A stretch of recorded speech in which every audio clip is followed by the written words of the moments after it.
Bonsoir à tous et bienvenue dans ce point de l'actualité. Le président de la République a eu un déjeuner de travail avec son homologue français ce mercredi en France. Alassane Ouattara et Emmanuel Macron ont évoqué des sujets bilatéraux et régionaux communs.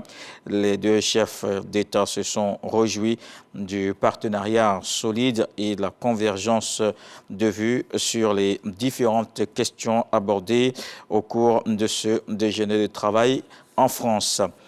Et bientôt, Yamoussoukro va abriter la remise du prix Félix Houphouët-Boigny pour la recherche de la paix. L'événement doit se tenir le 8 février dans la capitale politique. La ministre d'État, ministre des Affaires étrangères, a rencontré le comité d'organisation. Kandia Camara a fait le point sur les préparatifs de cette cérémonie. Laure Goretti, Sidonie Davila.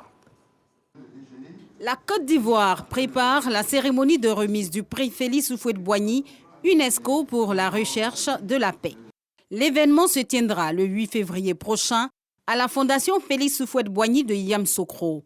Le comité d'organisation en partenariat avec l'UNESCO est déjà en action pour le bon déroulement de cette cérémonie qui réunira de hautes personnalités. Nous attendons des personnalités de marque. La directrice générale de l'UNESCO en personne sera présente. La lauréate du prix, l'ancienne chancelière fédérale allemande Angela Merkel, sera également présente. Nous aurons le docteur Denis Mukwege, président du jury prix Nobel de la paix, qui sera également présent.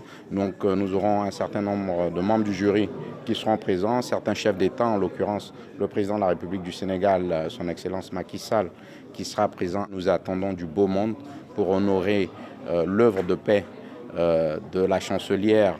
Pour s'assurer du bon déroulement de cet événement, la ministre d'État, ministre des Affaires étrangères, de l'intégration africaine et de la diaspora, Kandia Camara, s'y implique. C'est la Côte d'Ivoire qui est honorée parce que notre pays a été choisi. C'est un événement qui d'habitude a lieu à Paris. Donc de façon exceptionnelle, la directrice générale a bien voulu accepter que cet événement-là soit organisé en Côte d'Ivoire, à Yamoussoukro, dans la ville natale du président Félix Houphouët-Boigny. Il ne peut pas avoir meilleur hommage au président Houphouët-Boigny que d'organiser cet événement-là 30 ans exactement après son décès. Sécurité, transport, hébergement, communication et mobilisation.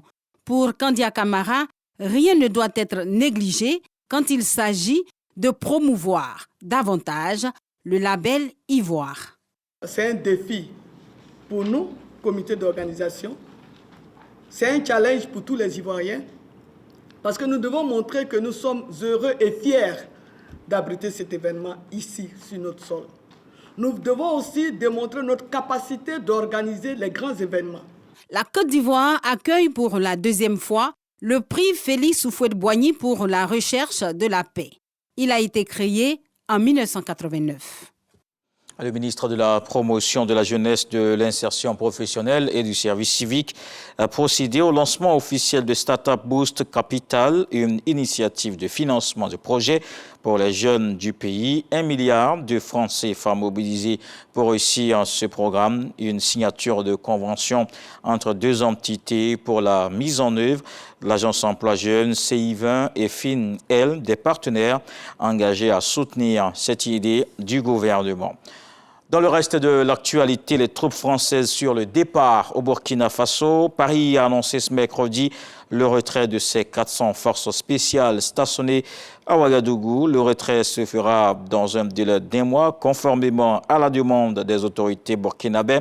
La dénonciation de l'accord est dans l'ordre normal des choses, avait expliqué ce lundi le porte-parole du gouvernement burkinabé. Il ajoute que la vision de la transition est que ce sont les Burkinabés eux-mêmes qui vont consentir le sacrifice pour la libération du pays. En Mauritanie, le procès de Mohamed Ould Abdelaziz s'ouvre ce mercredi à Nouakchott. L'ancien président est accusé notamment de corruption, de blanchiment d'argent ou encore d'enrichissement illicite durant ces 10 années au pouvoir. Ce procès est l'aboutissement de près de 2 ans de procédure judiciaire aux multiples rebondissements. La ligne de défense des conseils du président Aziz est claire. C'est un procès politique qui se jouera dans les prochains jours. Et puis on termine avec l'Allemagne qui donne son feu vert pour la livraison de chars Léopard à l'Ukraine. La chancellerie a annoncé la mise à disposition immédiate de 14 chars de ce type. Le gouvernement allemand progresse petit à petit, justifie son chef Olaf Scholz. Le pays donne son autorisation aussi à l'envoi de nouveaux blindés par des pays qui en sont équipés. Moscou, de son côté, a dénoncé une décision extrêmement dangereuse. À suivre tout de suite les infos régionales. On se retrouve à 20h pour la grande édition.